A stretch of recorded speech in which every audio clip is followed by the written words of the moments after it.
name is Marcus Thompson. I'm 28 years old, and I'm standing in the corner of my father's 60th birthday party watching my entire extended family celebrate the successful children while completely ignoring the family failure. What they don't know is that the colonel standing near the appetizer table scanning the room with trained eyes isn't just another guest. She's my commanding officer, and in about 30 seconds, she's going to blow apart every assumption my family has made about my life for the past 6 years. But before I tell you what happened when Colonel Patricia Martinez spotted me hiding behind the dessert buffet, let me take you back to where this all began. Before we jump back in, tell us where you're tuning in from, and if this story touches you, make sure you're subscribed, because tomorrow, I've saved something extra special for you. Growing up in Austin, Texas, as the youngest son of Dr. Richard Thompson, meant that excellence wasn't just expected, it was the family currency. Our house on Maple Ridge Drive was a shrine to achievement. Medical diplomas lined the hallway, academic awards covered the mantle, and dinner conversations revolved around research breakthroughs and surgical innovations.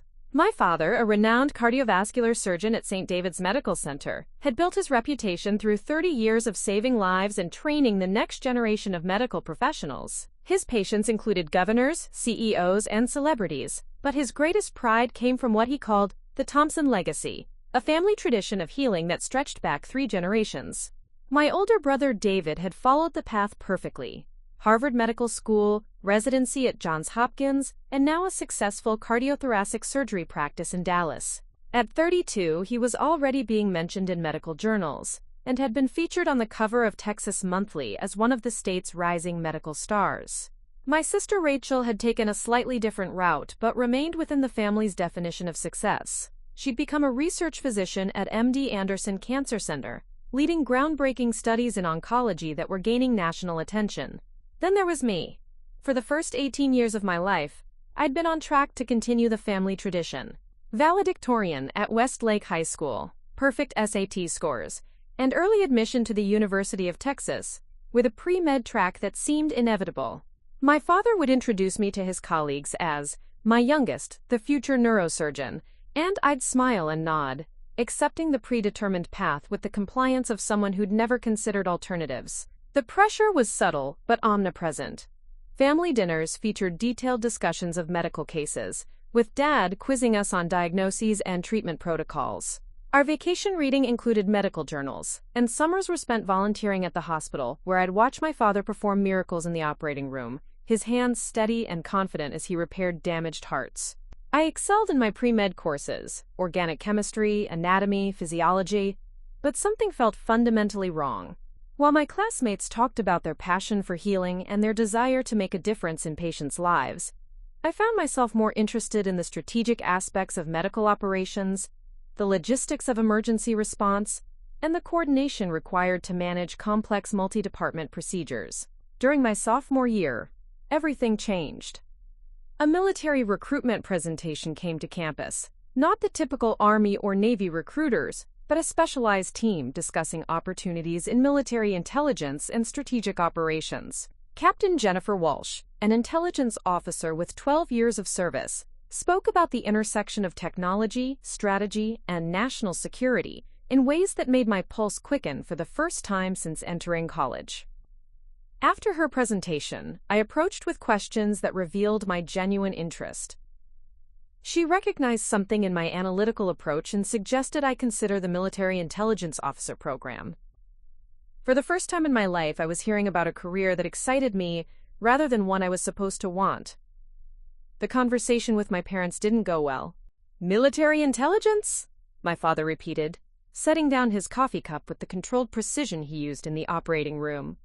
"Marcus, you're 3 semesters away from applying to medical school. The MCAT prep course is already paid for."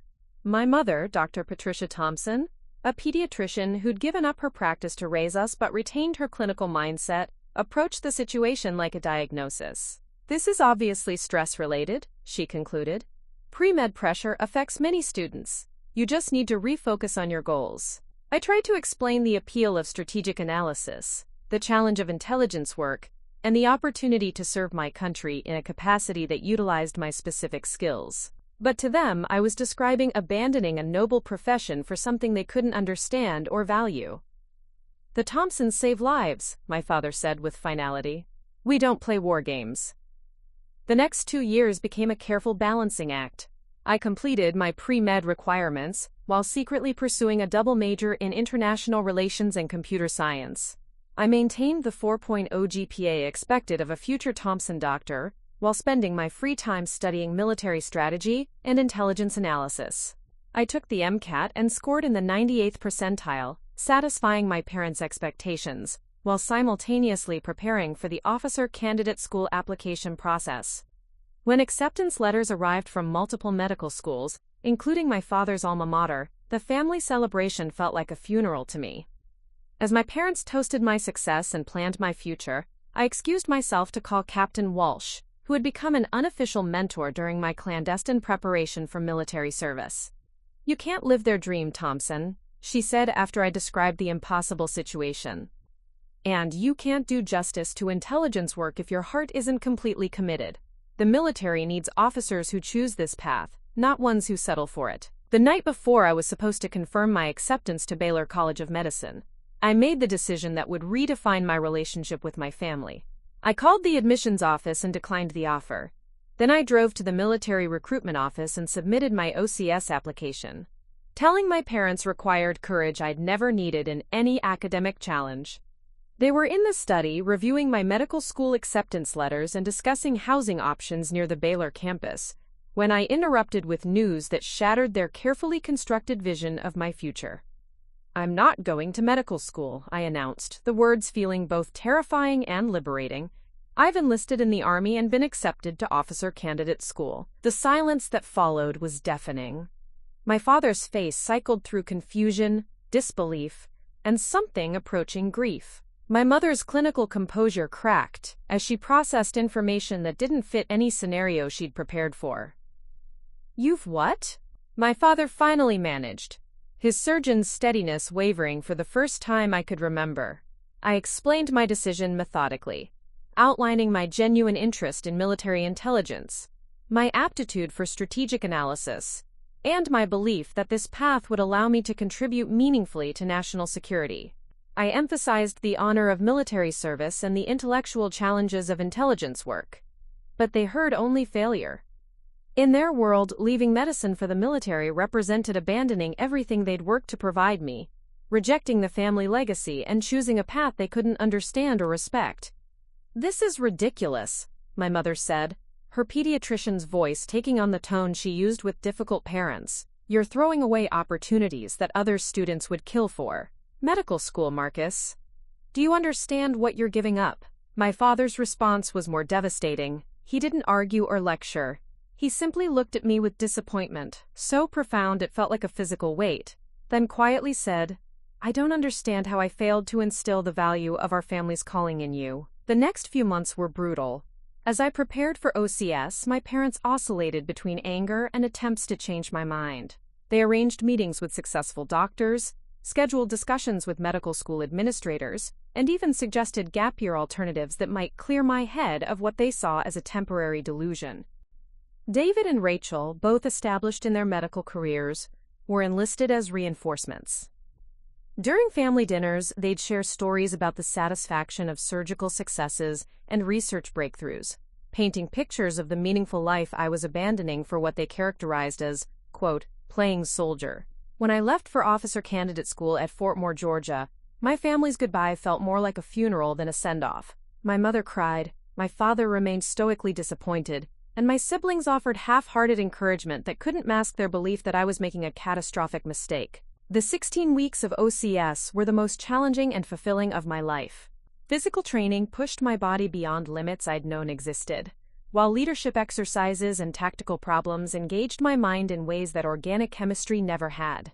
For the first time, I was competing and excelling in an environment that felt natural rather than obligatory. My fellow candidates came from diverse backgrounds: engineers, business majors, liberal arts graduates, but we shared a common commitment to service that created bonds I'd never experienced in academic settings. The collaborative problem-solving required for tactical exercises and the mutual dependence necessary for survival training created relationships based on trust and competence rather than family obligation or social expectation. When I graduated as a second lieutenant and received my assignment to military intelligence, I called home with genuine excitement about my future. The conversation was brief and painful. My parents offered perfunctory congratulations that couldn't hide their continued disappointment, while my siblings treated my achievement like a consolation prize. Impressive within its limited context, but ultimately meaningless compared to real success. "Well," my father said after I described my assignment, "I suppose it's steady work. Not what we'd hoped for you, but steady." That conversation established the pattern that would define our relationship for the next 6 years. I was no longer the promising pre-med student they'd been proud to discuss with colleagues and friends. I became the family disappointment, the son who'd chosen an incomprehensible path that they couldn't celebrate or even fully understand. Family gatherings became exercises in careful navigation. While David's surgical innovations and Rachel's research achievements dominated conversations, my military service was acknowledged with polite disinterest. When relatives asked about my career, my parents would offer vague responses about government work, with the tone reserved for discussing unfortunate but unchangeable circumstances. The irony was that I was thriving in ways they couldn't imagine. Military intelligence suited my analytical mind and strategic thinking perfectly, but the nature of my work meant I couldn't share details that might help them understand the significance of what I did. Each promotion, each commendation, each successful operation remained invisible to the family whose approval I'd once craved above all else. As my father's 60th birthday approached, I debated whether to attend the celebration. The invitation had come through my mother, delivered with the hopeful tone of someone extending an olive branch. "It would mean so much to him if you came," she'd said, though we both knew my presence was more obligation than desire. Standing in my apartment in San Antonio, looking at my dress uniform hanging in the closet, I made the decision to attend not as the family disappointment they expected, but as Lieutenant Marcus Thompson, a decorated military intelligence officer whose work had saved lives in ways my surgeon father might never imagine. What I didn't know was that Colonel Martinez, my commanding officer and mentor, had her own reasons for being in Austin that weekend. What I couldn't have predicted was that our worlds were about to collide in a way that would force my family to confront 6 years of assumptions about the path I'd chosen. The drive to Austin gave me time to prepare mentally for the familiar dynamics I'd encounter, the subtle dismissals, the comparisons to my siblings' achievements, and the underlying current of disappointment that had colored every family interaction since my OCS graduation. But as I pulled into my parents' driveway and saw the crowd gathering for the celebration, I felt something different. Not the old anxiety about disappointing them, but a quiet confidence in the choices I'd made and the person I'd become. Preparing and narrating this story took us a lot of time, so if you are enjoying it, subscribe to our channel. It means a lot to us. Now back to the story. Walking through the front door of my childhood home felt like stepping into a museum dedicated to everything I'd supposedly rejected. The familiar scent of my mother's signature lasagna mixed with the sterile undertone that seemed to permeate every surface. A reminder that this was a house where 2 doctors lived, where medical journals cluttered coffee tables and pharmaceutical samples filled kitchen drawers. The walls told the story my parents preferred. David's Harvard diploma hung prominently in the entryway, flanked by Rachel's research awards and published paper citations. My high school valedictorian certificate remained in its place, but everything after that, my OCS graduation photo, my commission certificate, my Bronze Star, existed only in a small frame tucked away in what had become the guest room, formerly my childhood bedroom. "Marcus?" My mother emerged from the kitchen, her embrace warm but carrying that particular tension I'd grown accustomed to. Dr. Patricia Thompson had perfected the art of loving disappointment, genuine affection wrapped in layers of unmet expectations. "You look good, sweetheart. Have you been eating enough? You seem thinner." This was her standard opening, treating my military fitness as potential malnutrition rather than the result of disciplined training and physical standards. In her medical mind, my lean build suggested inadequate self-care rather than the peak conditioning required for my role in Special Operations Intelligence. "I'm fine, Mom. Actually in the best shape of my life." I squeezed her hand gently, a gesture that had become my way of reassuring her without engaging in the deeper conversations we both avoided. My father appeared from his study, and I straightened instinctively, not from military bearing, but from the lifelong habit of seeking his approval. Dr. Richard Thompson commanded respect in every room he entered. his presence filling space with the quiet authority of someone accustomed to making life-and-death decisions. At 60, he remained imposing. Silver hair perfectly styled, posture erect, and those penetrating eyes that had evaluated thousands of patients now turning their diagnostic gaze on me. "Son." He extended his hand for the formal handshake that had replaced hugs sometime during my rebellious transition to military service. "Glad you could make it." The phrasing stung slightly, as if my attendance was uncertain rather than the obvious response to a family milestone. But I'd learned to navigate these microaggressions, reading the subtext of conversations that danced around the central disappointment of my career choice. "Wouldn't miss it, Dad." 60 years. That's quite an achievement. He nodded, accepting the compliment with the measured response of someone who viewed longevity as merely the expected outcome of disciplined living, rather than something to celebrate. "Your brother should be here soon. He's driving down from Dallas after finishing a complex valve replacement this morning. 7-hour surgery, completely successful." And there it was, the immediate comparison that would set the tone for the evening. David's life-saving surgery versus my presence at a birthday party, the contrast carefully constructed to highlight the difference in our contributions to the world. Before I could respond, the doorbell announced the arrival of the first guests.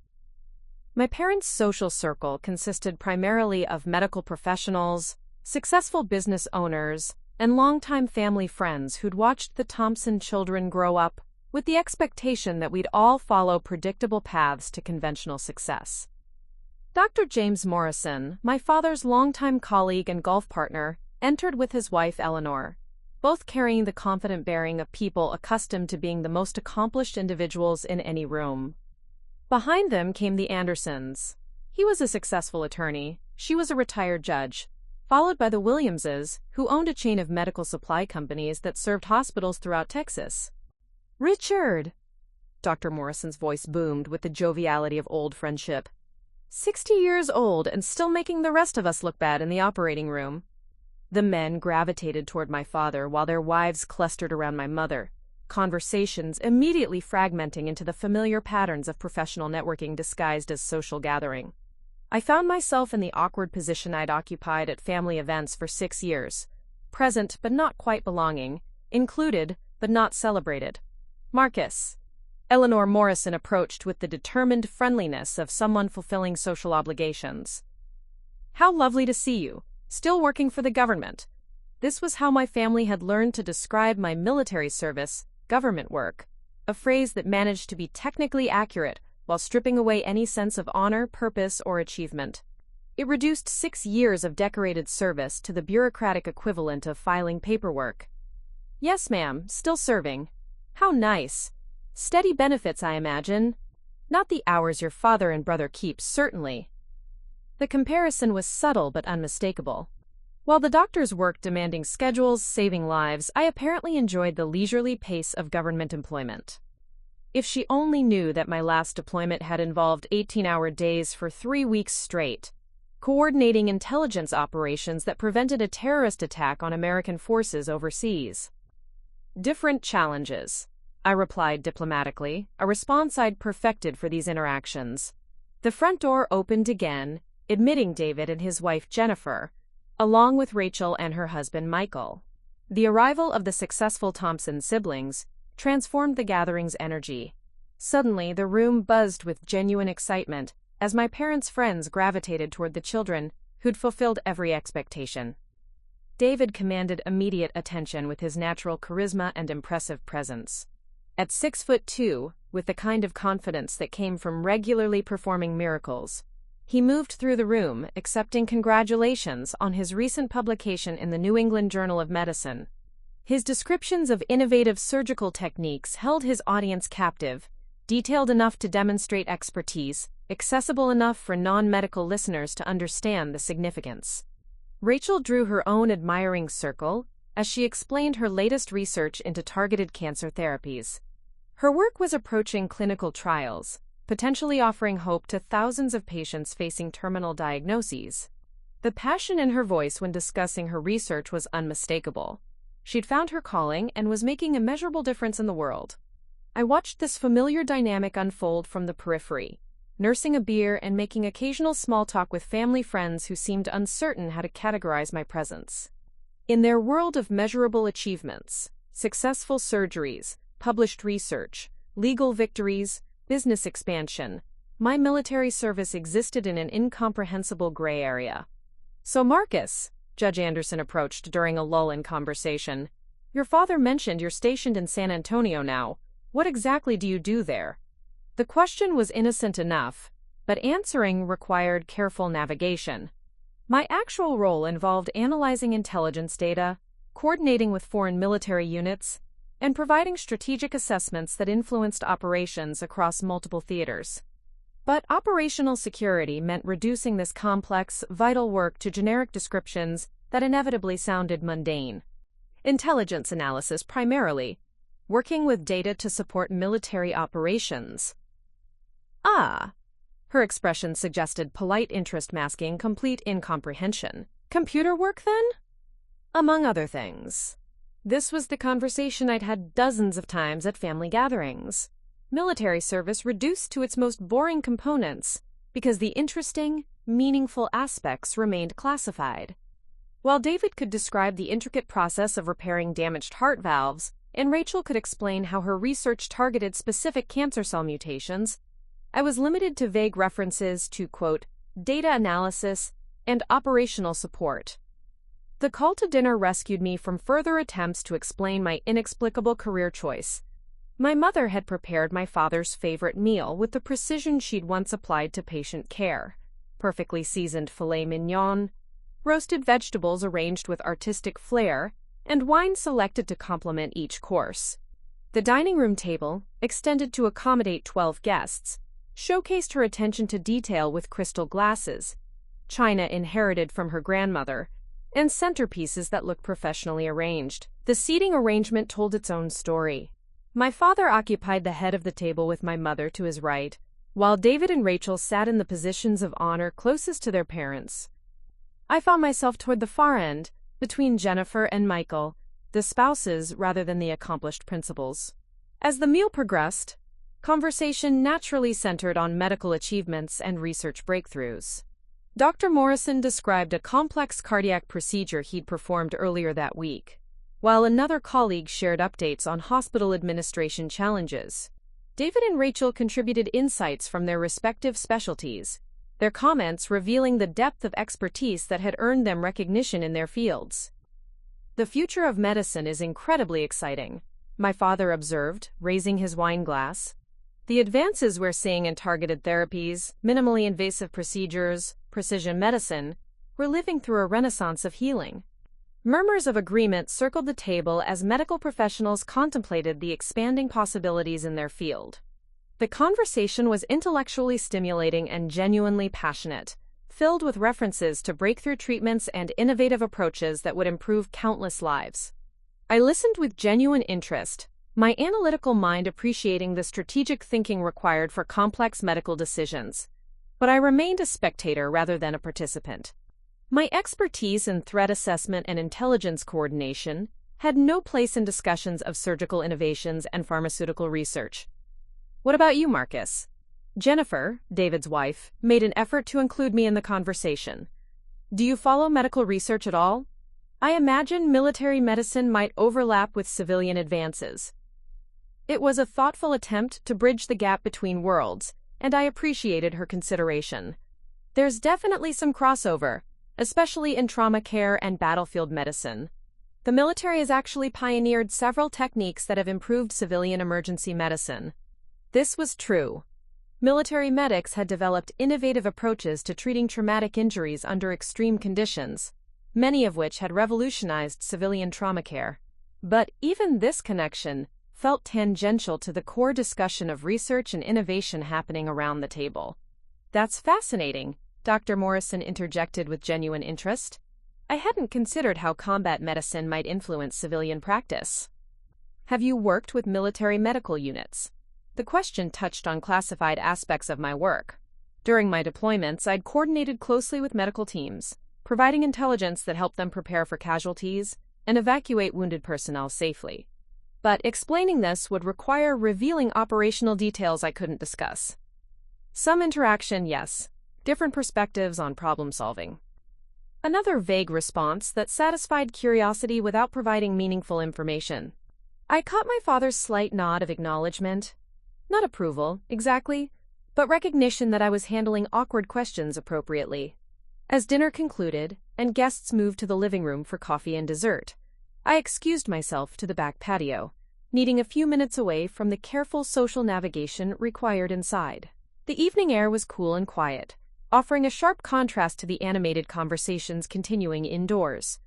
Through the sliding glass door, I could see my family and their friends engaged in the kind of spirited discussion that came naturally when passionate professionals gathered to share ideas. David was sketching something on a napkin, probably illustrating a surgical technique, while Rachel gestured expressively as she explained some aspect of her research. My parents beamed with pride, their successful children performing exactly as expected. This was the life I'd walked away from, not just medicine, but the social world that came with it. The respect, the intellectual stimulation, the sense of contributing to something universally valued and understood. In choosing military intelligence, I'd gained purpose and satisfaction, but lost the ability to share my achievements with the people whose approval had once mattered most. My phone buzzed with a secure message notification. I glanced around to ensure privacy before checking the encrypted communication from Colonel Martinez. The message was brief but significant. Intelligence I'd analyzed had led to the successful interdiction of a weapons shipment intended for terrorist cells operating in 3 different countries. The operation had been planned for months, and my strategic assessment had identified the optimal intercept point. Reading this validation of my work while standing outside my father's birthday celebration created a surreal contrast. Inside, my family celebrated conventional success, achievements they could understand and discuss openly. Outside, I held evidence of success they'd never comprehend, work that had potentially saved more lives than any single surgery or research breakthrough, but which would remain forever invisible to them. The sliding door opened behind me, and I quickly secured my phone before turning to see who had joined me on the patio. My father stood in the doorway, his expression thoughtful in the way I remembered from childhood when he was processing complex information.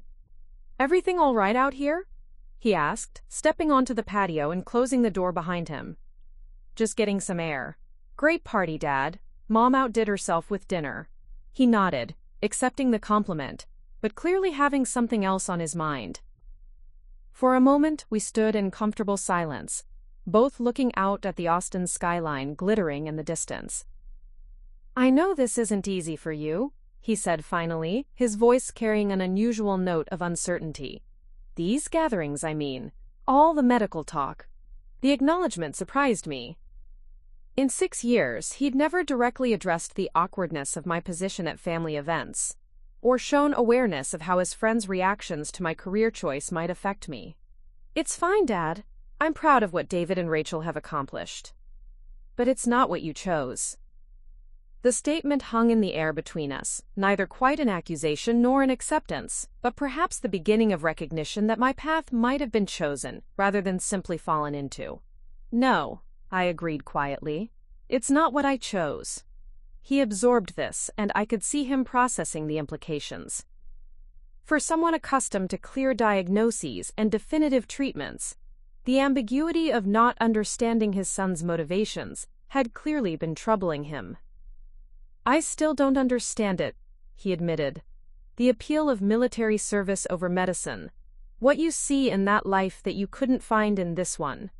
It was the most direct question he'd ever asked about my decision, and it deserved an honest answer.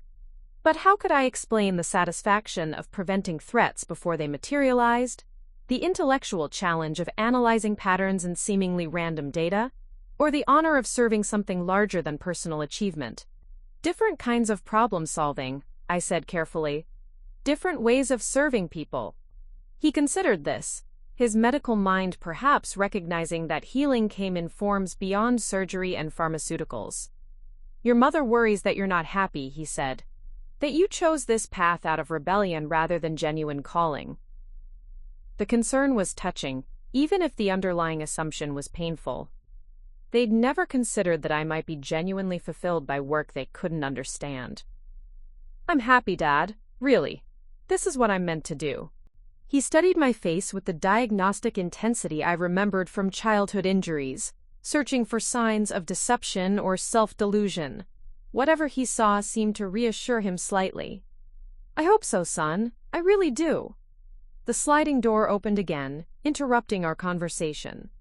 My mother appeared, her hostess' smile slightly strained. "There you are. Richard, people are asking about the toast. And Marcus, honey, there's someone I'd like you to meet." As we returned to the living room, I had no way of knowing that the someone my mother wanted me to meet would change everything.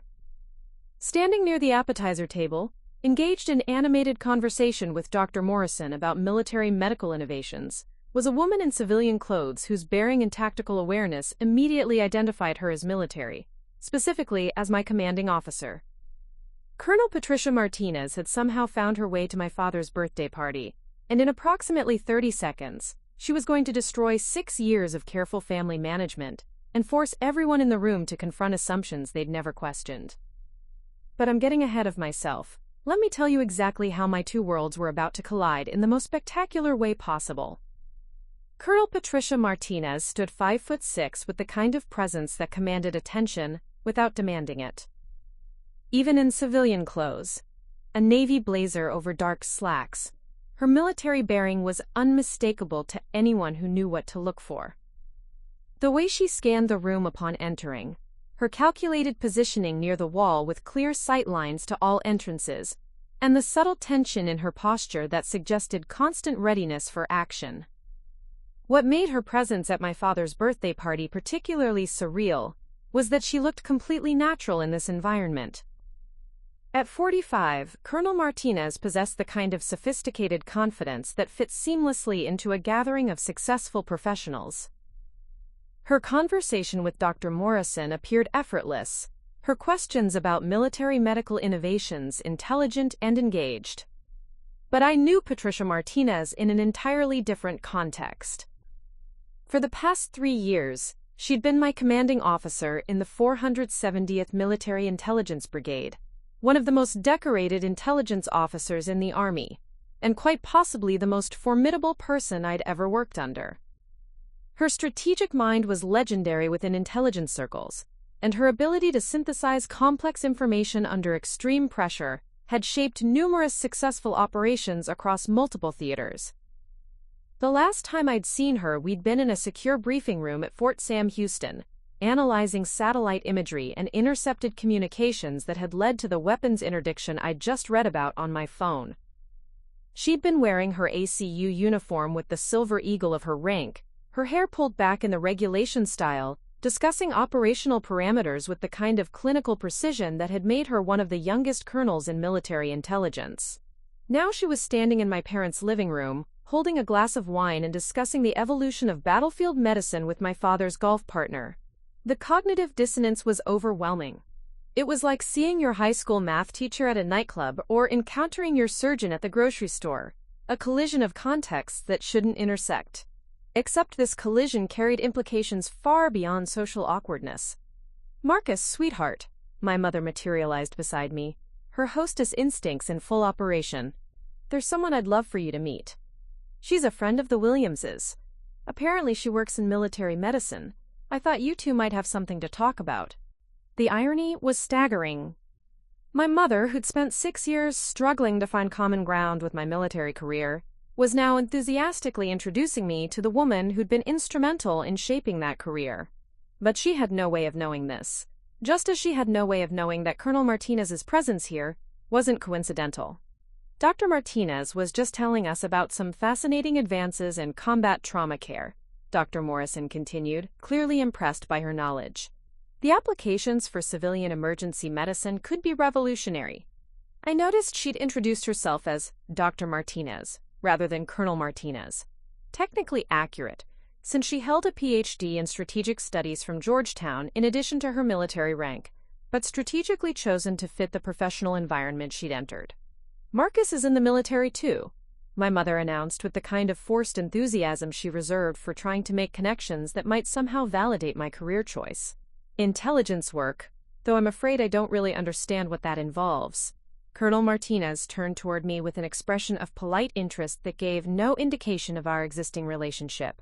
Her eyes met mine for a fraction of a second, just long enough for me to catch the slight tightening around the corners that indicated intense focus. She was assessing the situation with the same tactical precision she applied to intelligence operations. Intelligence work, she repeated thoughtfully. That's certainly specialized. What branch of service? The question was perfectly calibrated, knowledgeable enough to demonstrate military familiarity, innocent enough to avoid suspicion from civilians who wouldn't recognize the strategic nature of her inquiry. Army, I replied, matching her careful tone. 470th Military Intelligence Brigade. Something shifted in her expression. Surprise that was quickly masked, but not quite quickly enough. She hadn't expected me to identify my specific unit, and the 470th wasn't widely known outside intelligence circles. My civilian family certainly wouldn't recognize its significance, but her reaction confirmed what I'd begun to suspect. Her presence here wasn't entirely coincidental. Interesting unit, she said carefully. I've heard they do important work. Dr. Morrison, oblivious to the undercurrents of our conversation, jumped back in with enthusiasm. Dr. Martinez was explaining how military intelligence helps coordinate medical evacuations in combat zones. Apparently, the strategic planning involved is quite sophisticated. This was dangerous territory.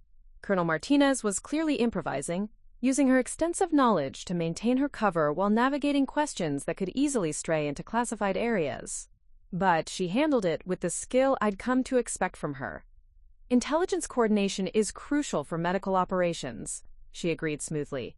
Proper analysis can mean the difference between successful evacuation and tragic loss of life. The men and women who do that work deserve tremendous credit. The compliment was subtle but unmistakable to me, even as it sailed over my family's heads. In their minds, she was simply being polite about my incomprehensible career choice. But I recognized the careful phrasing of someone who understood exactly what my work involved and was acknowledging its significance without revealing classified knowledge. "How do you know the Williamses?"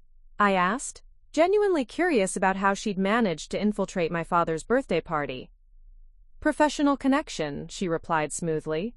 "I consulted on a medical supply contract for military hospitals.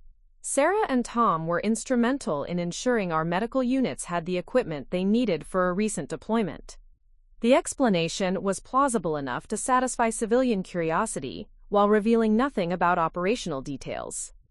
But it also suggested that her presence here involved more than social obligation. Military colonels didn't typically attend birthday parties for the business associates of medical supply contractors, unless they had specific reasons for being there. "Marcus, why don't you show Dr. Martinez the study?" my mother suggested, with the determined cheerfulness of a hostess trying to facilitate connections. "Your father has quite an impressive collection of medical journals and historical texts. I'm sure she'd find them interesting."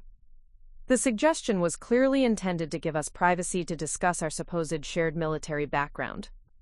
My mother probably imagined we'd bond over stories of military life, giving her hope that meeting another military professional might help me appreciate the career path I'd chosen. "That sounds lovely," Colonel Martinez agreed. "I'd enjoy seeing Dr. Thompson's collection." As we walked toward my father's study, I felt the familiar tension of operational uncertainty. Colonel Martinez didn't make social calls, and she certainly didn't attend random birthday parties without strategic purpose.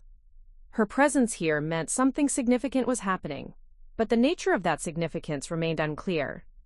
The study was my father's sanctuary, lined floor to ceiling with medical texts, surgical journals, and historical works on medical advancement. His desk was organized with military precision.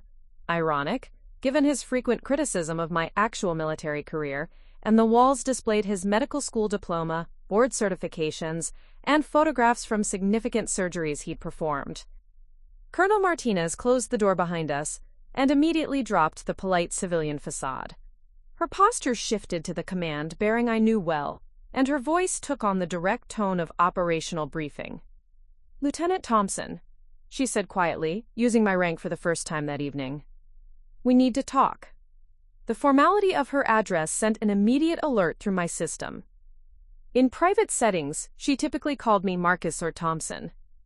The use of my full rank suggested this conversation involved official business rather than personal interaction. "Yes, ma'am. How did you find you here?" She moved to the window, automatically checking sightlines and potential security concerns even in this domestic setting. "Your emergency contact information lists your parents' address. When I couldn't reach you through normal channels, I made some inquiries." This was concerning on multiple levels. Emergency contact protocols were typically used only for genuine emergencies, family deaths, serious injuries, or urgent operational requirements that couldn't wait for standard communication channels. "Is there a problem with the Sarajevo analysis?" I asked, referring to the intelligence assessment I'd submitted before leaving for the party. "Did something change with the interdiction operation?" "The operation was successful," she confirmed. "Thanks to your work, we prevented a significant weapons transfer that would have resulted in attacks on 3 separate targets. The Joint Chiefs were briefed this morning." The validation was gratifying, but her tone suggested this wasn't why she'd tracked me down to my father's birthday party. "Colonel Martinez didn't deliver congratulations in person unless they came with complications. There's been a development," she continued, turning from the window to face me directly. "The success of the interdiction operation has attracted attention at levels above my pay grade. The Secretary of Defense wants to personally recognize the intelligence team responsible for preventing what could have been a significant terrorist attack." My stomach dropped. Recognition at that level meant public ceremonies, media coverage, and detailed discussion of achievements that had remained carefully hidden from my family for 6 years. "When?" I asked, already calculating the implications. "Tuesday. Full military honors Pentagon ceremony with families invited to attend." She paused, allowing the significance to sink in. "The Secretary specifically requested that team members' families be present to witness the recognition of their service." The irony was devastating.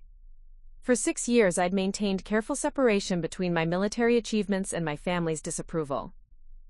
Now the highest levels of military leadership were insisting on precisely the kind of public recognition that would expose everything I'd kept hidden. "There's more," Colonel Martinez continued. "The ceremony will include promotion announcements. You're being advanced to major, effective immediately, with a direct track to lieutenant colonel within 18 months. At 28, that would make you one of the youngest field grade officers in military intelligence." The promotion was everything I'd worked toward professionally, representing recognition of my analytical skills and operational contributions at the highest levels of military leadership. But it also meant the complete exposure of achievements my family had never suspected. "I assume your family doesn't know about the extent of your service record," she observed, her tone carrying the analytical detachment of someone assessing intelligence gaps. "They think I analyze data at a desk job," I admitted. "They have no idea about deployments, operations, or anything classified." She nodded, unsurprised by this revelation. Many intelligence officers maintained similar separation between their military and civilian lives, though few carried the additional burden of family disapproval. "That's going to change on Tuesday," she said matter-of-factly. "The Secretary's staff will be contacting your parents directly to extend the invitation. The citation will include enough operational details to make clear that your work has been far more significant than typical intelligence analysis." I leaned against my father's desk, processing the implications. In 4 days, my parents would receive a call from the Pentagon, inviting them to watch their disappointing son receive recognition from the Secretary of Defense for preventing terrorist attacks they'd never known he was working to stop. "There's one more thing," Colonel Martinez added, and her tone suggested this final revelation would be the most significant. "The weapons shipment you helped intercept wasn't just any terrorist operation. Intelligence indicates it was intended for an attack on a medical conference in Geneva, specifically targeting physicians working on infectious disease research." The connection hit me like a physical blow.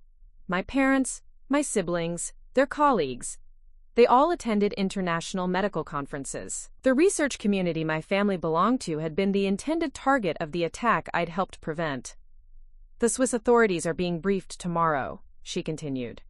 When the story breaks, which it will, the media coverage will focus extensively on how American intelligence prevented this attack. Your role will be central to that coverage.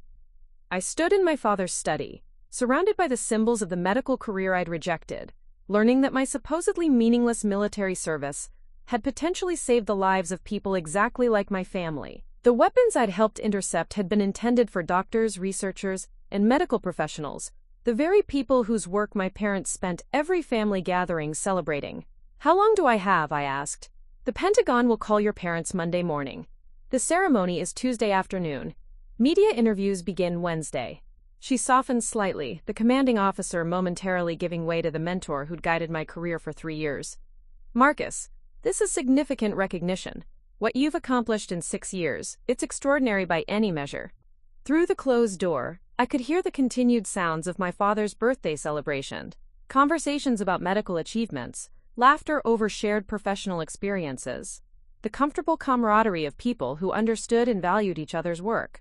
In 72 hours, that comfortable understanding would be shattered. My family would learn that their disappointment had been based on incomplete information, that the son they'd written off as a failure had actually been working to protect people exactly like them.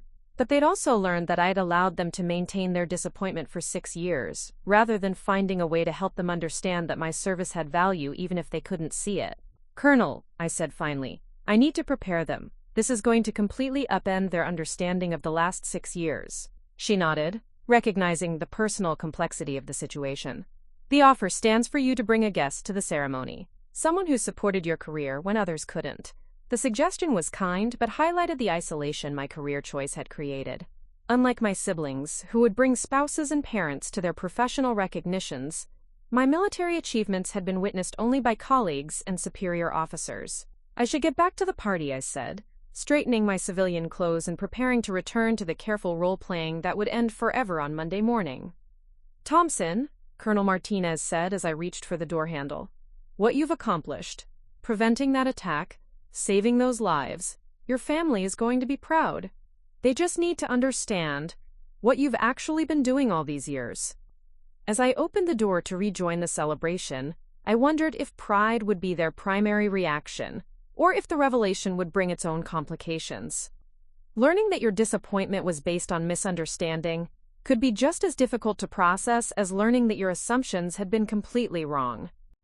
But ready or not, the collision between my two worlds was now inevitable, scheduled for Tuesday afternoon at the Pentagon, with the Secretary of Defense presiding over the destruction of 6 years of carefully maintained separation.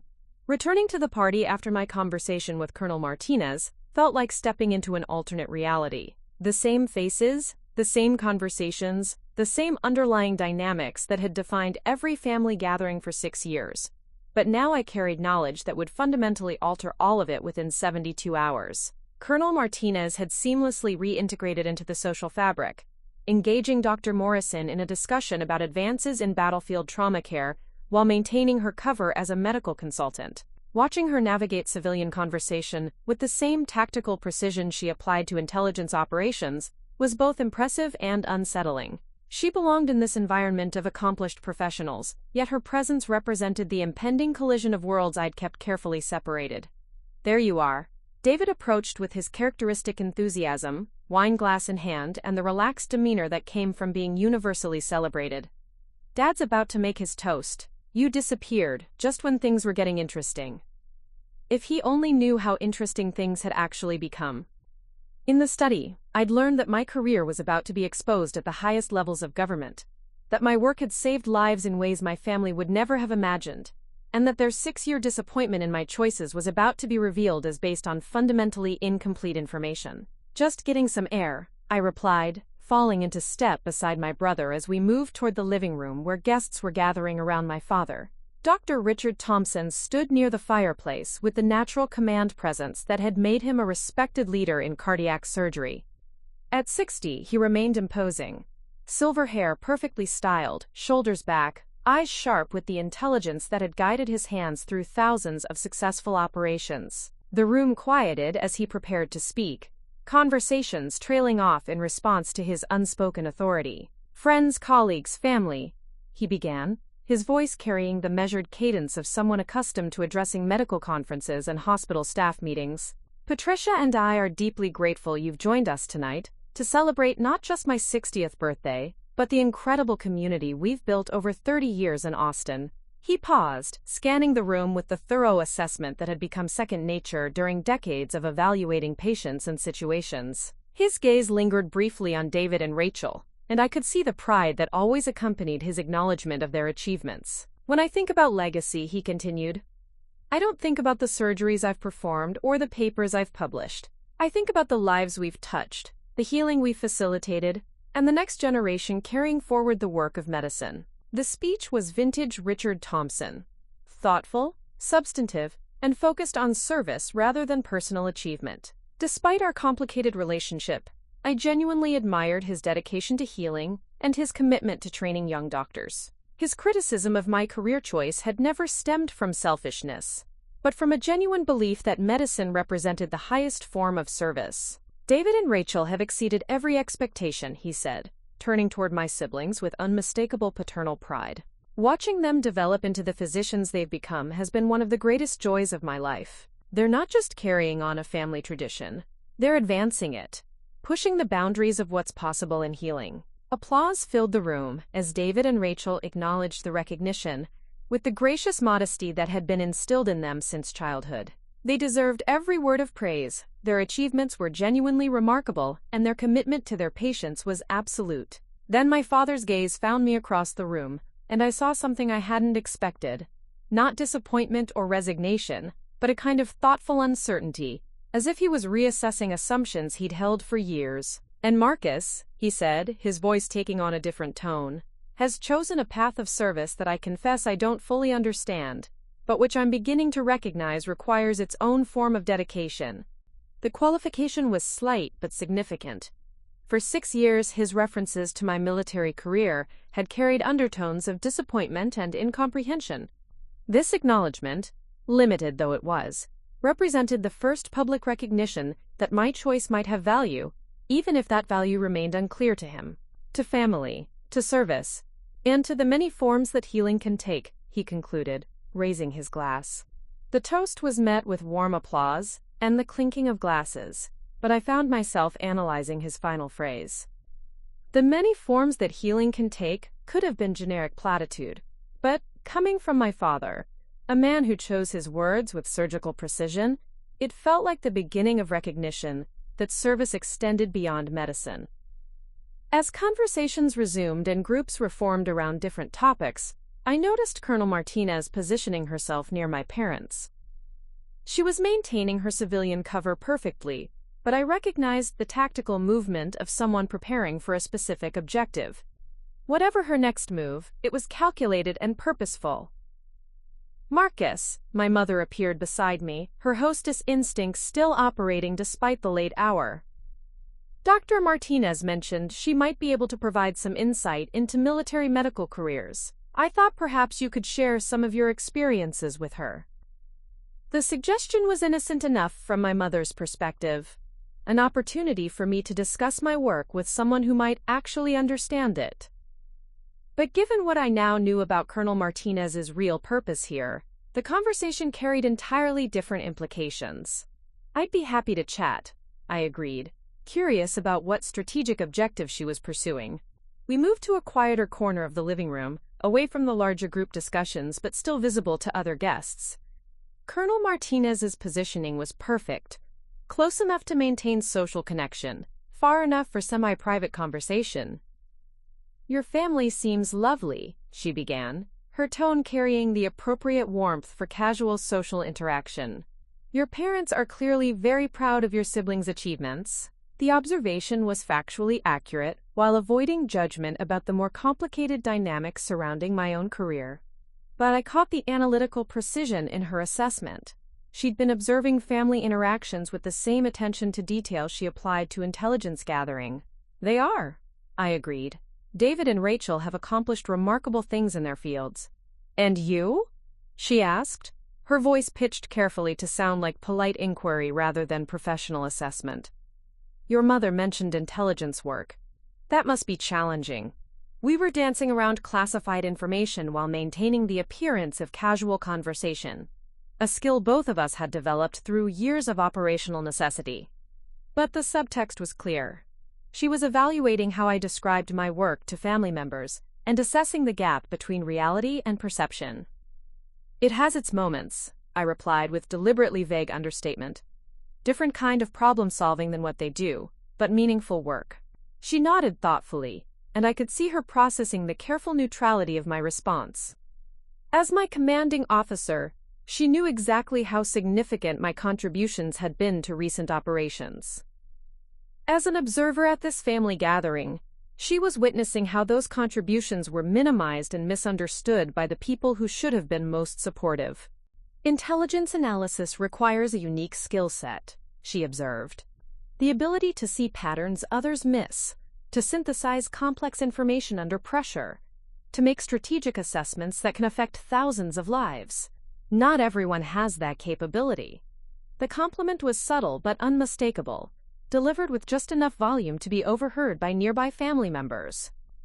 Dr. Morrison, who had been engaged in conversation with my father a few feet away, glanced over with renewed interest. "I've always been impressed by military intelligence," Dr. Morrison interjected, drawn into our conversation by Colonel Martinez's professional tone. "The strategic thinking required must be extraordinary. Marcus, I'm embarrassed to admit I've never really understood what your work involves." This was dangerous territory. Dr. Morrison's question was innocuous, but answering it honestly would require revealing classified information or providing misleading information that understated the significance of my role. For 6 years, I'd navigated this challenge by deflecting or offering vague generalizations that satisfied curiosity without revealing sensitive details. "Data analysis primarily," I began with my standard response, looking for patterns in information that might be relevant to operational planning. But Colonel Martinez, for reasons I couldn't yet understand, wasn't allowing me to minimize my contributions this time. "That's quite modest," she observed with a slight smile. "Intelligence analysis at Marcus's level involves much more than basic data review. Strategic assessment, threat evaluation, operational coordination, the kind of work that requires both analytical brilliance and exceptional judgment under pressure." Dr. Morrison's eyebrows rose, with genuine interest.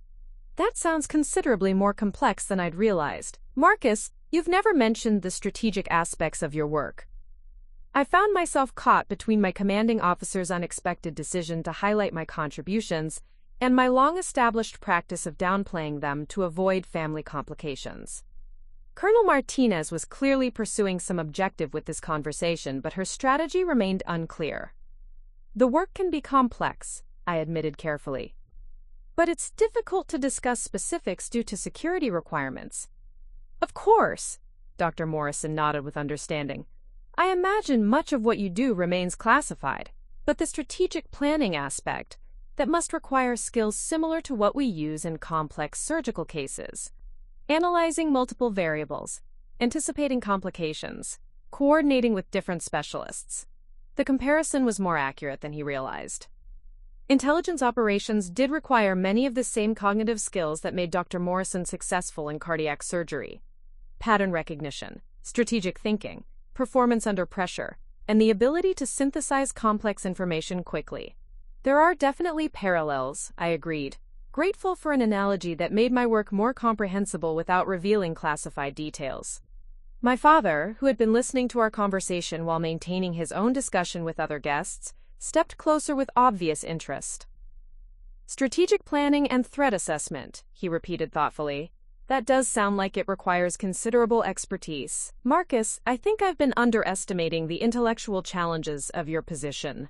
The admission was significant coming from my father, who rarely acknowledged uncertainty about professional matters. For him to openly admit underestimating anything represented a major shift in perspective. Colonel Martinez seized the moment with the tactical precision I'd come to expect from her operations. "Intelligence officers at Marcus's level undergo years of specialized training," she explained to my father. "The cognitive demands are extraordinary. processing vast amounts of information, identifying threats that others miss, making strategic recommendations that can affect national security. It's some of the most intellectually demanding work in the military. My father's expression transformed as he processed this information. For the first time, he was hearing my military service described in terms that resonated with his understanding of professional excellence, intellectual rigor, specialized training, high-stakes decision-making. "I had no idea," he said quietly, looking at me with something approaching reassessment. "Marcus, why haven't you explained the analytical complexity of your work?" The question put me in an impossible position. How could I explain that I'd been protecting operational security while simultaneously trying to maintain family relationships that were already strained by their disapproval of my career choice? How could I describe 6 years of choosing mission requirements over personal recognition? "Security protocols," I said simply. "There are limitations on what I can discuss." Colonel Martinez nodded supportively. "Operational security is paramount in intelligence work. Sometimes that means family members don't fully understand the significance of what their loved ones accomplish." The statement landed like a precision strike. In one carefully constructed sentence, she'd explained why my family's understanding of my career had been so limited, while simultaneously suggesting that my actual contributions were far more significant than they'd realized. "Dr. Martinez," my mother interjected, joining our growing circle of conversation, "you seem to know quite a bit about military intelligence. Have you worked with intelligence officers in your medical consulting?" This was the moment I'd been dreading, the point where Colonel Martinez's cover story would be tested by direct questioning from people with enough professional experience to identify inconsistencies. "I've had the privilege of working with some exceptional intelligence professionals," she replied smoothly. "The coordination required between intelligence and medical operations is complex, and I've developed tremendous respect for the men and women who do that work. Technically accurate, strategically evasive, and completely convincing to civilians who lacked the context to recognize the careful phrasing." But I was beginning to understand her real objective here, not just maintaining her cover, but deliberately reshaping my family's understanding of my career. "Marcus," David stepped into our conversation, his curiosity clearly piqued. "I feel like I owe you an apology. I think we've all been pretty ignorant about what military intelligence actually involves." The admission from my successful older brother, the family golden child whose approval I'd craved for years, was both validating and painful. Validating because it represented recognition that my work had value they'd failed to see. Painful because it highlighted 6 years of feeling dismissed and misunderstood by the people whose opinion mattered most. "You couldn't have known," I said diplomatically. "The nature of the work makes it difficult to explain." But even as I offered this olive branch, I could see the wheels turning in my family's minds. 6 years of assumptions were being challenged by new information, and the implications were beginning to dawn on them. The evening was winding down, but the foundation for Monday's revelation had been carefully laid by Colonel Martinez's strategic intervention. When the Pentagon called my parents to invite them to Tuesday's ceremony, they would no longer be thinking of their son as a disappointing government clerk who'd abandoned medicine for bureaucratic obscurity. They would be thinking of him as someone whose work was apparently significant enough to warrant recognition from people who understood its true value, even if they themselves were only beginning to grasp what that value might be.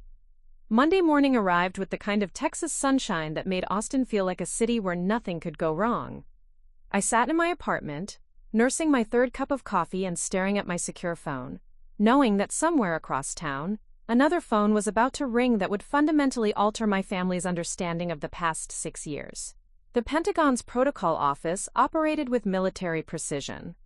At exactly 0900 hours Eastern Time, 8 a.m. in Austin, a senior aide to the Secretary of Defense would place a call to Dr. Richard Thompson's home to extend a formal invitation to witness his son's recognition for distinguished service in preventing terrorist attacks against American interests. I'd been awake since 0500, reviewing the timeline Colonel Martinez had provided. The call would come first, followed by official documentation via secure email within 2 hours. By noon, my parents would have detailed information about Tuesday's ceremony, including enough operational context to understand that my work had been significantly more important than they'd ever imagined. My phone buzzed with a text from David. "Great party Saturday night. Mom said the military doctor you talked to was really interesting. Made us all realize we don't know much about what you actually do. The irony of the timing was almost overwhelming. After 6 years of feeling misunderstood by my family, they were beginning to show genuine curiosity about my career, approximately 18 hours, before learning that their assumptions had been catastrophically wrong. I was drafting a careful response when my secure phone rang with Colonel Martinez's distinctive ringtone. Thompson. Lieutenant. Excuse me, Major Thompson, she corrected herself, acknowledging my promotion that would be announced tomorrow. The call went out 12 minutes ago. Your father answered personally. My stomach clenched with anticipation and anxiety. How did he respond? According to the protocol officer, there was approximately 30 seconds of silence, followed by very specific questions about operational security and whether the invitation was legitimate. Your father apparently requested callback verification through official Pentagon channels. This was entirely consistent with my father's methodical approach to unexpected information. As a surgeon, he'd learned to verify critical details before acting, and a call from the Secretary of Defense's office claiming his disappointing son was being honored for counterterrorism work would definitely qualify as requiring verification. The callback confirmation was completed 8 minutes ago, Colonel Martinez continued. Your parents now have official documentation that Tuesday's ceremony is legitimate, and that you're being recognized for operations involving the prevention of terrorist attacks on medical research facilities. The specific detail about medical research facilities hadn't been mentioned in our Saturday conversation. That information would hit my parents with particular force, given their own involvement in the medical research community that had apparently been targeted. There's additional information in the official documentation, she continued. The citation includes details about the scope of the prevented attack. Approximately 200 physicians and researchers from 12 countries attending the Geneva conference were potential targets. The weapon's intercept prevented what intelligence assessments indicate would have been the deadliest attack on medical professionals in history. I leaned back in my chair, processing the magnitude of what my family was learning. Not only had their understanding of my career been completely wrong, but my work had potentially saved the lives of people exactly like them, colleagues, peers, and fellow medical professionals whose research was advancing global health outcomes. Major Thompson, Colonel Martinez's tone shifted to the more formal register she used for sensitive communications. There's one more development you need to know about. The media briefing scheduled for Wednesday has been moved to this afternoon. Someone leaked preliminary details about the ceremony, and the story is breaking today rather than after the event. My heart rate spiked immediately. Media coverage was the element I'd been dreading most. Not because I was uncomfortable with recognition, but because public attention would make it impossible to return to the careful anonymity that had protected my family relationships for 6 years. What kind of coverage are we talking about? CNN is leading with the story at noon. The headline is Army Intelligence Officer Prevents Largest Ever Attack on Medical Researchers. Your name won't be public until after the ceremony, but the operational details are going to be extensively covered. I glanced at my watch, 9:47 a.m.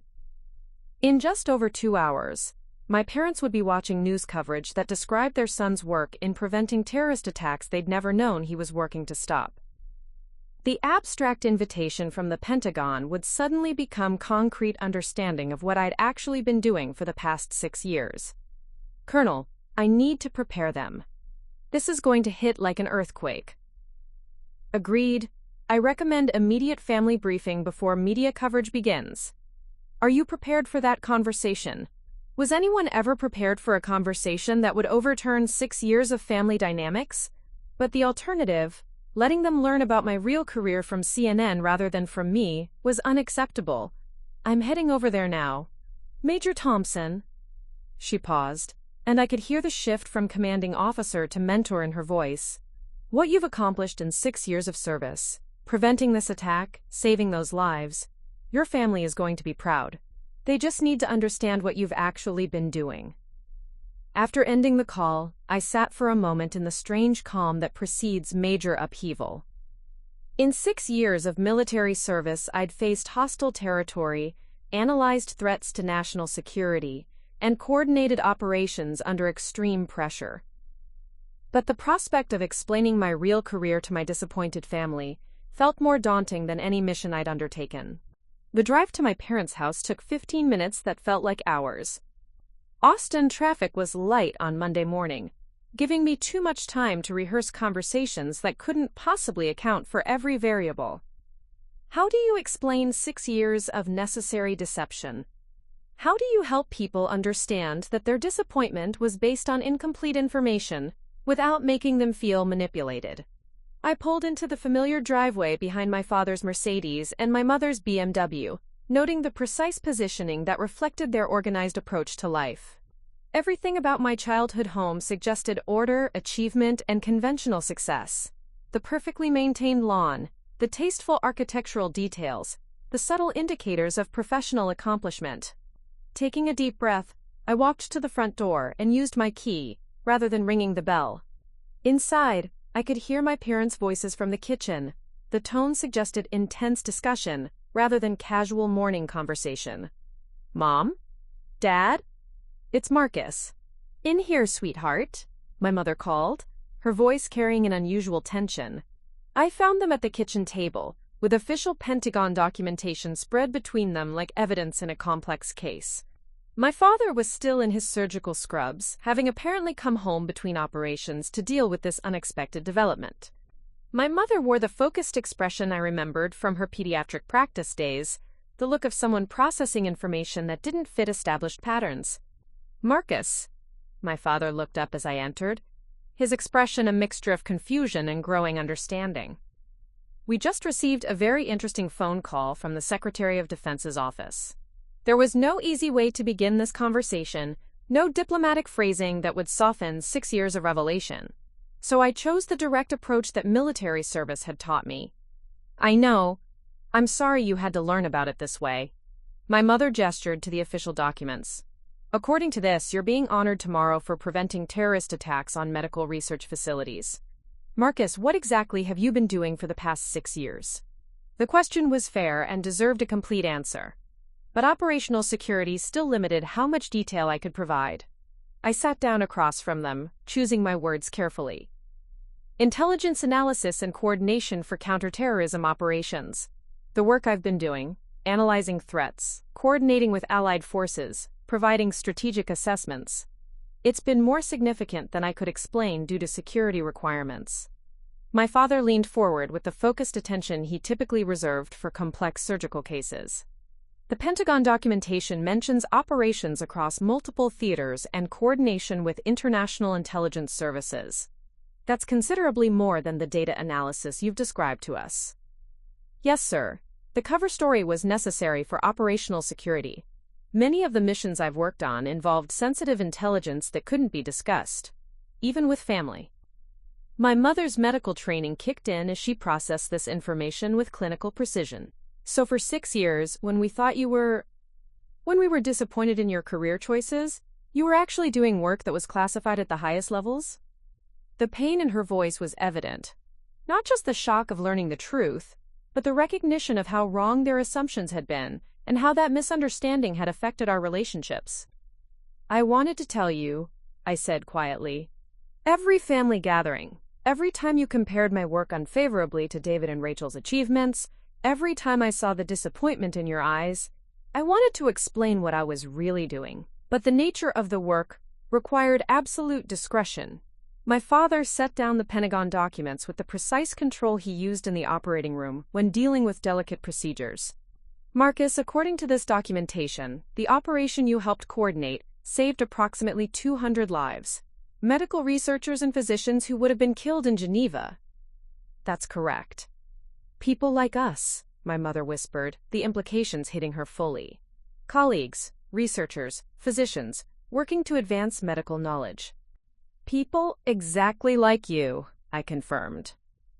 The intelligence indicated the attackers specifically targeted the medical research community because of breakthrough treatments that threatened terrorist financing through pharmaceutical trafficking.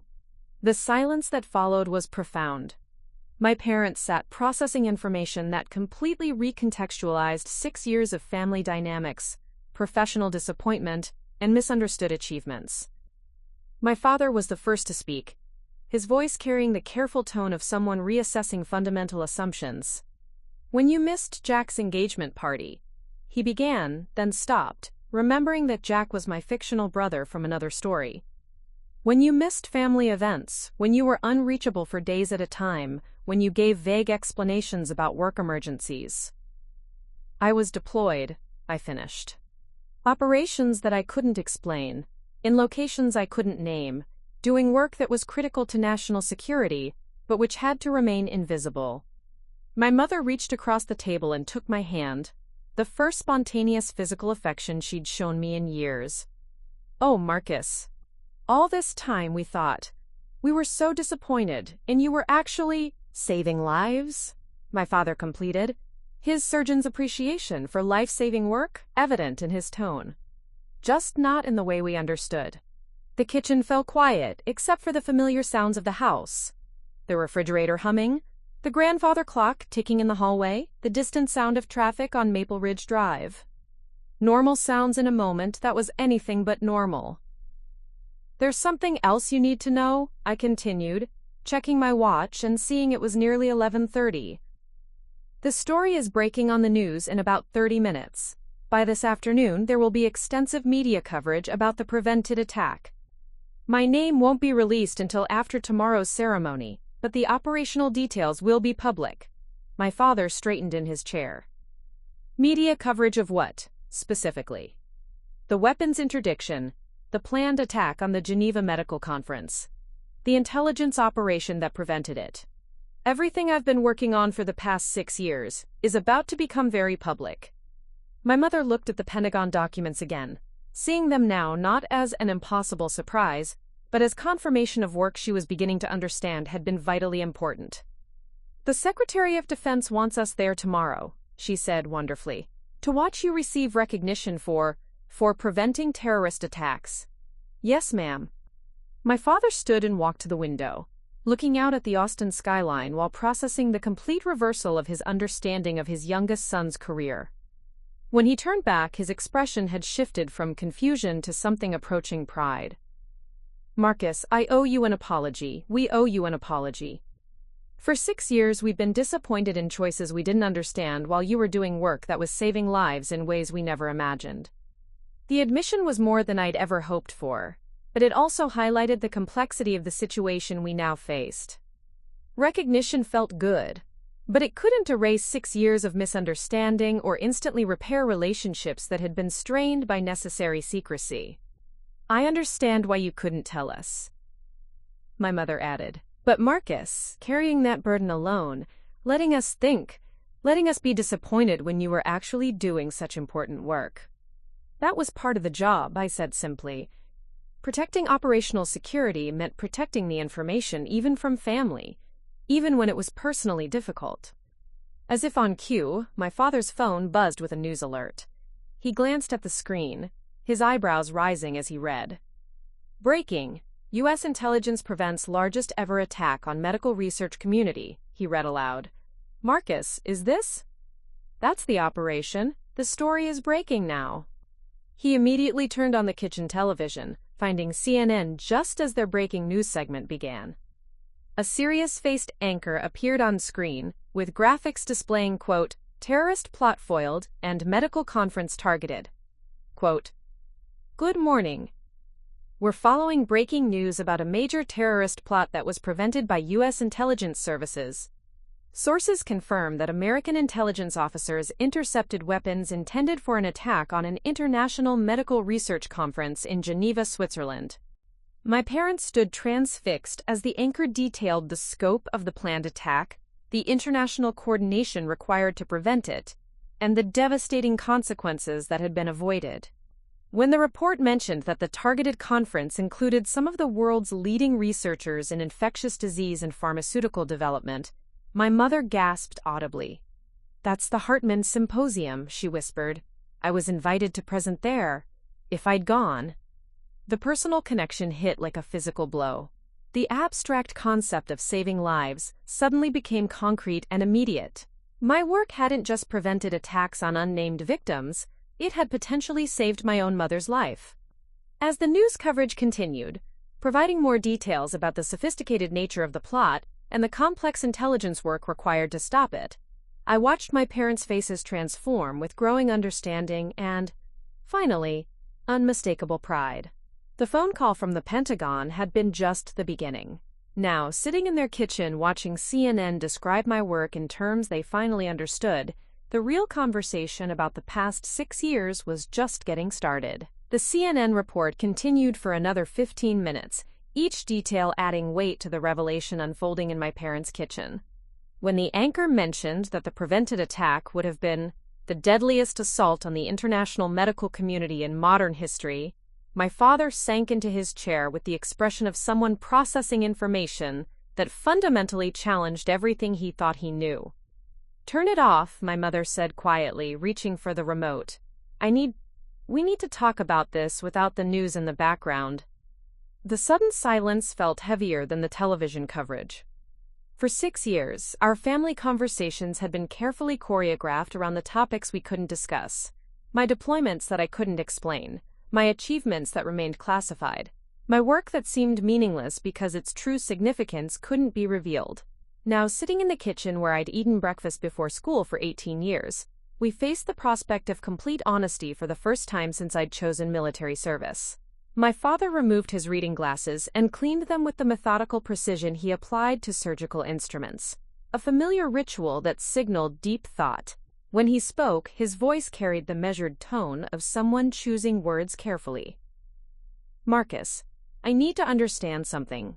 When you left medical school for the military, when you let us believe you were abandoning everything we'd worked to provide for you, you already knew your career would involve this level of responsibility?" The question cut to the heart of 6 years of family tension. How could I explain that I'd chosen a path knowing it would disappoint them, but also knowing that disappointment was preferable to the security risks that would come with partial truth? "Not specifically," I answered honestly. "When I was recruited from the academy into the intelligence program, I knew the work would be classified and that I wouldn't be able to share details with family. But I couldn't have predicted the scope of operations I'd eventually be involved in." My mother leaned forward with the focused attention she'd once brought to pediatric consultations. "But you knew it was important work. You knew it was more than the administrative position you let us believe you'd settled for." "Yes, ma'am. From the beginning, I knew the work was significant. But operational security meant I couldn't explain why or how, even when your disappointment was difficult to bear." The admission hung in the air between us. For the first time, I'd acknowledged directly that their disappointment had affected me, that 6 years of family gatherings where I was treated as the unsuccessful child had been personally painful rather than something I'd accepted with indifference. My father set his glasses on the table and looked at me with an expression I'd rarely seen, uncertainty mixed with what might have been regret.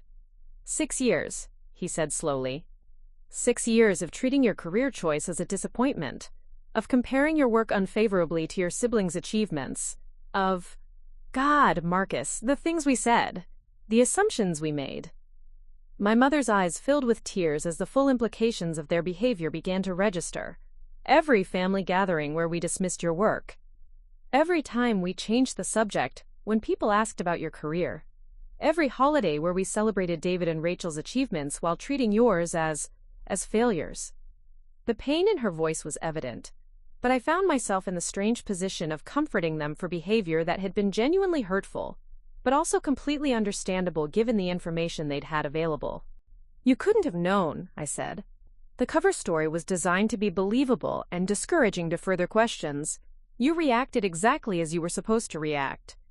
But my father, with his surgeon's precision for identifying problems, wasn't accepting easy absolution. "No," he said firmly.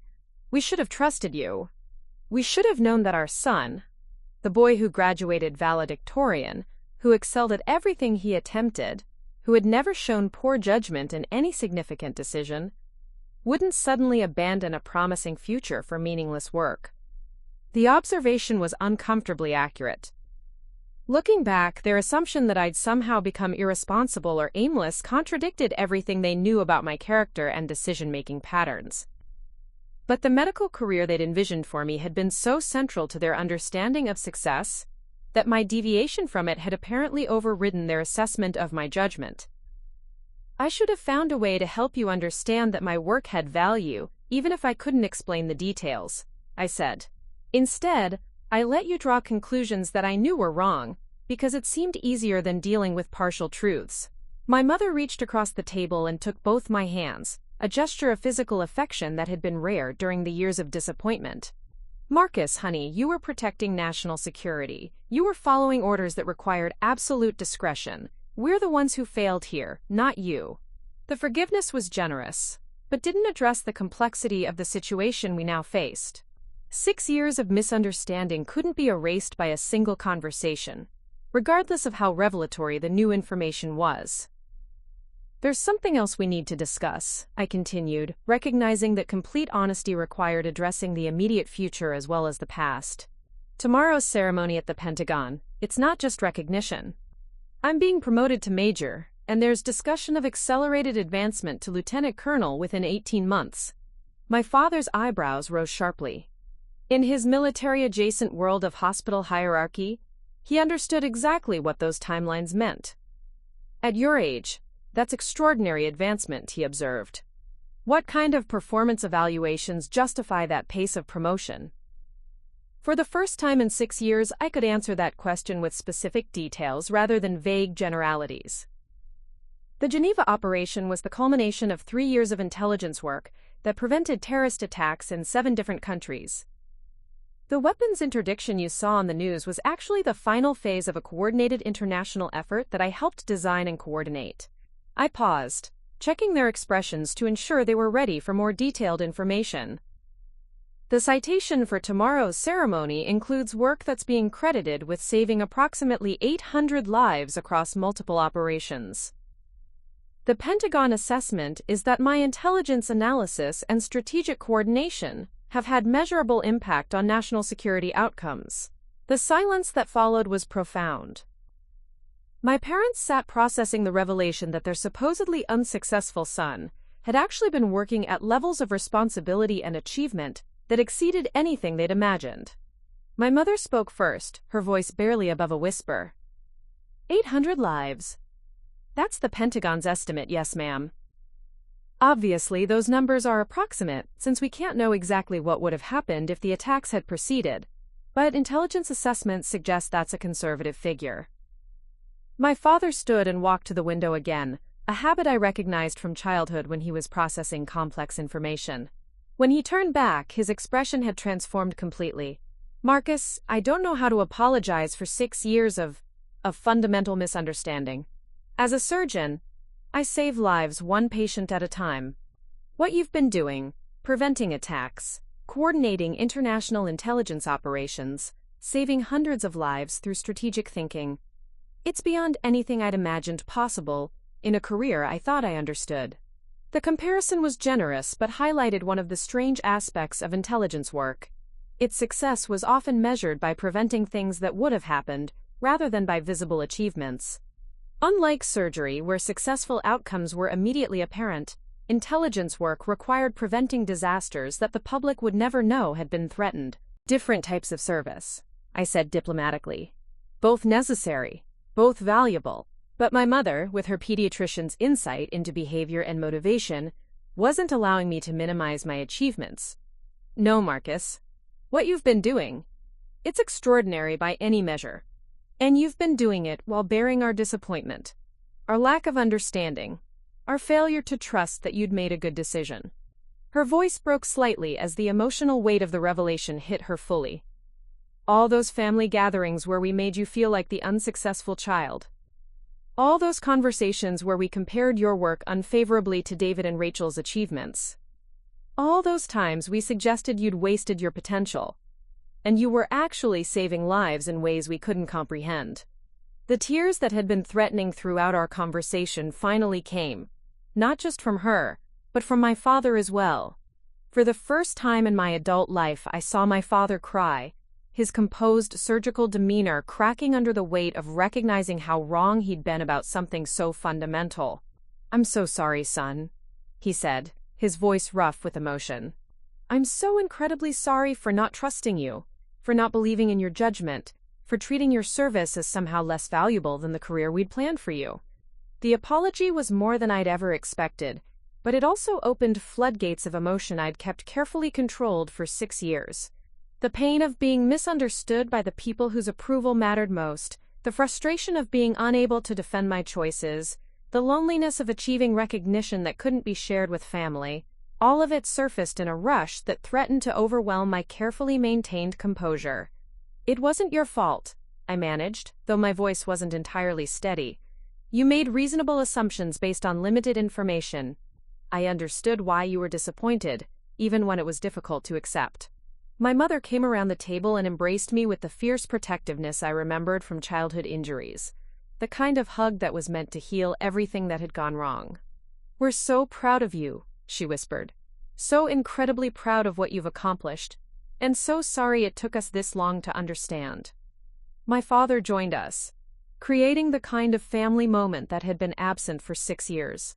Standing in their kitchen, being held by parents who finally understood the path I'd chosen, I felt a complex mixture of relief, vindication, and sadness for the time we'd lost to misunderstanding.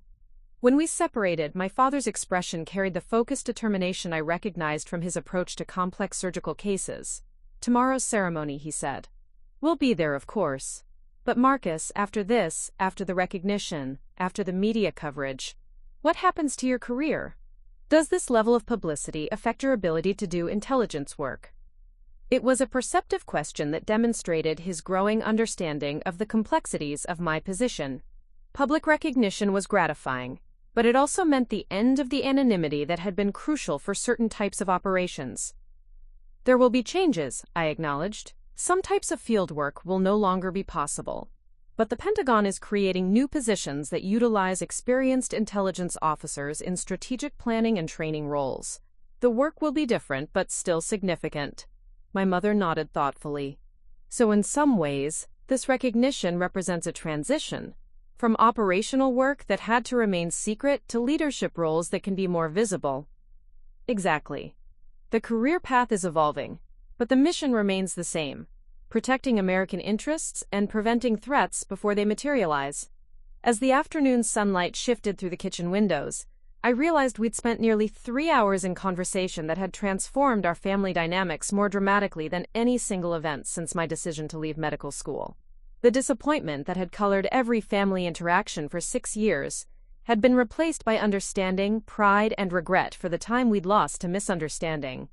But there was one more conversation we needed to have, about David and Rachel, about how this revelation would affect their understanding of family dynamics, and about how we would navigate the public attention that was about to descend on all of us. "There's something else," I said, checking my watch and realizing it was nearly 3 p.m. "David and Rachel are going to see the news coverage. They're going to have questions about why they didn't know about any of this."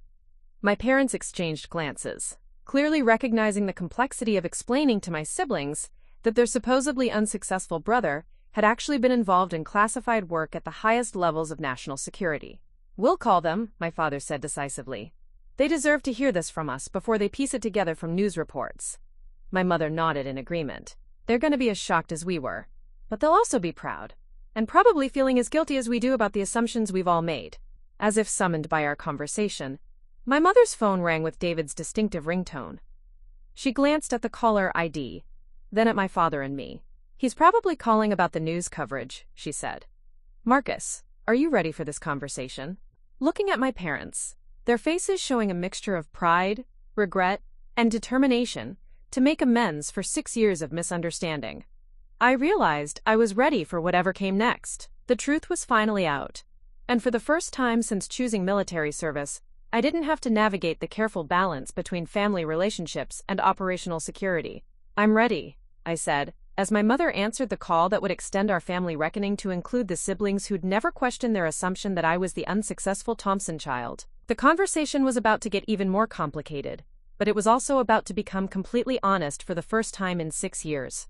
Tuesday morning at the Pentagon arrived with the crisp precision of military ceremony.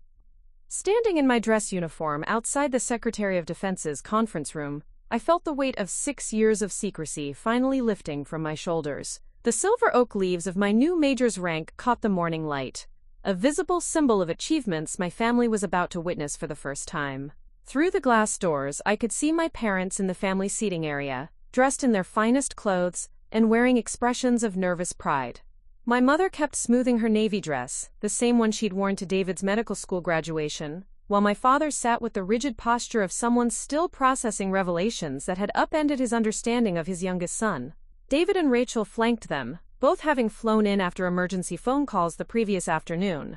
The conversation with my siblings had been surreal, explaining to the family's acknowledged successes that their supposedly failed brother had actually been working in classified operations that prevented terrorist attacks. David's initial reaction had been stunned silence, while Rachel had immediately peppered me with questions about the analytical methods used in threat assessment. Major Thompson, Colonel Martinez, appeared beside me, resplendent in her dress uniform with decorations that spoke to decades of distinguished service. "Your family looks proud." Looking through the glass at the four people who had shaped my understanding of success and failure, I felt a complex mixture of vindication and regret. They were proud now, but we'd lost 6 years to misunderstanding that could have been avoided with better communication, though operational security had made that communication impossible at the time. "They're still processing everything," I replied. "David asked me 3 times yesterday if I was sure this wasn't some elaborate practical joke."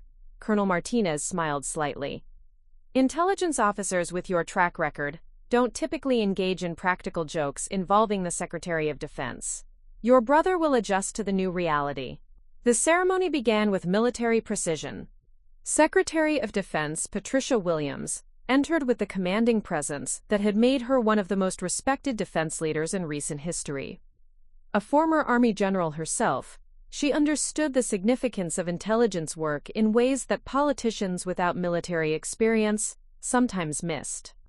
"Ladies and gentlemen," she began, her voice carrying easily through the conference room, "we gather today to recognize extraordinary service in the defense of American interests and the protection of innocent lives worldwide."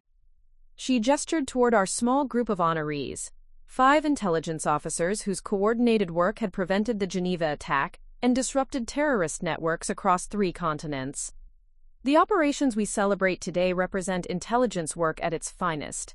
Analytical brilliance combined with strategic thinking and flawless execution under extreme pressure. The men and women being honored prevented what would have been the deadliest attack on the international medical community in modern history. I could see my mother's hand find my father's as the secretary described the scope of the prevented attack. The reality that their son had helped save lives in ways they'd never imagined was still sinking in. "Major Marcus Thompson," Secretary Williams continued, turning toward me, "your analytical work identified patterns that others missed. Your strategic assessments shaped international coordination efforts, and your tactical recommendations prevented the loss of approximately 200 lives in Geneva alone." She paused, consulting her notes before continuing with additional details that hadn't been included in the preliminary briefings. Major Thompson's broader body of work over 6 years of service includes intelligence analysis that contributed to preventing 14 separate terrorist operations across 7 countries. Conservative estimates suggest his contributions have saved over 800 lives through the prevention of attacks that would otherwise have succeeded. The number was staggering even to me. Intelligence work involved so many variables that attributing specific outcomes to individual contributions was always approximate.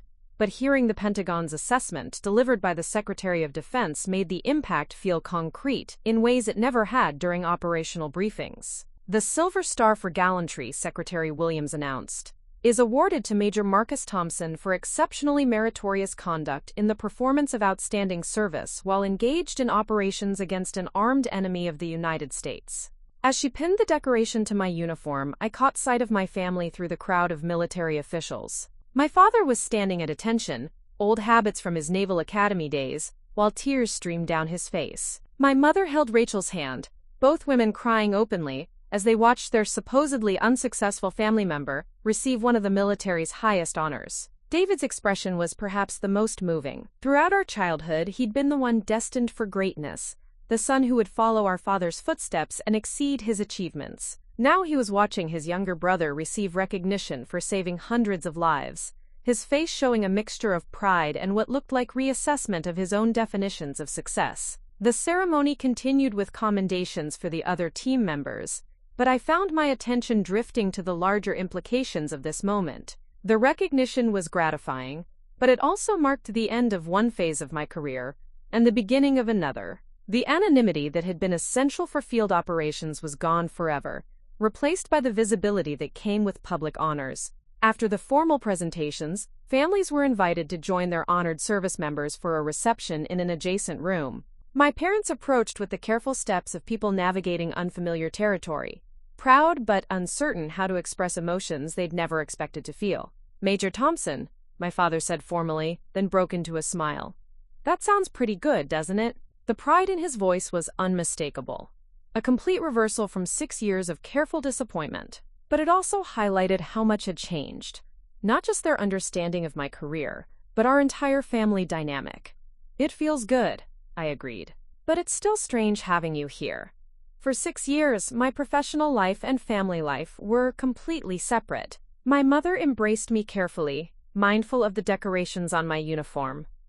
"We'll learn," she said softly. "We'll learn how to be proud of work we don't completely understand, how to support a career that involves classified information, how to be the family you deserve." Rachel approached with her characteristic analytical curiosity. "Marcus, the threat assessment methodologies you developed, are there applications for epidemiological research? Tracking disease outbreaks involves similar pattern recognition challenges. Leave it to my research-focused sister to immediately see potential applications for military intelligence techniques in her field." The question was perceptive and suggested she was already thinking about how my work connected to broader analytical challenges. "There are definitely crossovers," I confirmed. "Intelligence analysis and epidemiological tracking both involve identifying patterns in large datasets and predicting future developments based on limited information." David joined our conversation with a thoughtful expression. "You know, Marcus, I've been thinking about what Secretary Williams said, 800 lives saved through prevention. In surgery, we measure success by the lives we save one at a time. What you've been doing, it's like preventative medicine on a massive scale." The comparison was insightful and generous, especially coming from someone who'd built his career on direct, measurable impact on individual patients. David was acknowledging that different types of service could be equally valuable, even when their outcomes were measured differently. "Different approaches to the same goal," I agreed. "Protecting lives, whether through healing or prevention." Secretary Williams approached our family group with the relaxed demeanor that followed formal ceremonies. "Dr. and Dr. Thompson," she addressed my parents, "you should be extraordinarily proud. Your son's work has had measurable impact on national security at levels most intelligence officers never achieve." My father straightened with the automatic response to senior military leadership. "Secretary Williams, we're still processing the magnitude of what we've learned about Marcus's service. 6 years of not understanding what he was actually accomplishing." "That's the nature of classified work," she replied diplomatically. "Families often make sacrifices they don't even know they're making. The secrecy that protects operations also prevents recognition of the service members who deserve it most." As the reception continued, I found myself observing my family's interactions with military officials and other honored families. They were adapting quickly to this new environment, asking intelligent questions about military service and showing genuine interest in understanding the work they'd previously dismissed. Colonel Martinez joined us as the formal portion of the reception wound down. "Major Thompson," she said, "effective next month, you'll be transitioning to the Strategic Intelligence Development Division. Your new role will involve training the next generation of intelligence analysts and developing improved methodologies for threat assessment." The assignment was significant, a leadership position that would allow me to shape intelligence capabilities for years to come. But it also meant my field operations days were definitively over, replaced by the kinds of responsibilities that could be shared more openly with family. "Training and development," my mother repeated thoughtfully. "That sounds like it might allow for more normal family relationships." Colonel Martinez smiled. "The work will still involve classified elements, but Major Thompson will be able to discuss general principles and methodologies. It's a natural career progression for intelligence officers with his analytical skills and operational experience." As we prepared to leave the Pentagon, my father pulled me aside for a private conversation. Standing in the corridor outside the reception room, he looked at me with an expression I'd rarely seen, vulnerability mixed with determination. Marcus, I know yesterday's apologies can't erase 6 years of disappointment and misunderstanding. But I want you to know that from today forward, we're going to do better. We're going to be the family that supports your career choices, even when we don't fully understand them.